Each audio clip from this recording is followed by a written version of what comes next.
नमस्कार मित्रांनो, शेतीबाडी या आवडत्या यूट्यूब चॅनलमध्ये आपल्या सर्वांचे पुन्हा एकदा स्वागत आहे. तर मित्रांनो, आपल्या सगळ्यांना माहिती आहे की सोयाबीनचे भाव सध्या खूप कमी आहेत आणि आपल्याला राज्यात निवडणूक पार पडत आहे. अशातच मित्रांनो, एक मोठी गोष्ट घडली आहे की केंद्र सरकारने आपल्या सोयाबीन उत्पादक शेतकऱ्यांसाठी खूप मोठी खुशखबर दिली आहे. तर काय आहे ती खुशखबर हे आपण जाणून घेऊयात. मित्रांनो, मोदी सरकारने आपल्याला सोयाबीन उत्पादक शेतकऱ्यांसाठी भरीव असे सोयाबीनचे नवीन बाजारभाव जाहीर केलेले आहेत.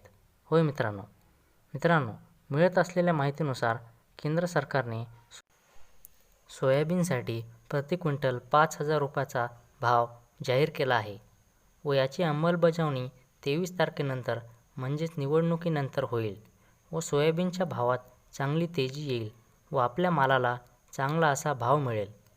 तर मित्रांनो, जर तुम्हाला हा व्हिडिओ आवडला असेल तर व्हिडिओला एक लाईक करा व आपल्या चॅनलला सबस्क्राईब करा व हा व्हिडिओ जास्तीत जास्त शेतकरी मित्रांपर्यंत शेअर करा. धन्यवाद.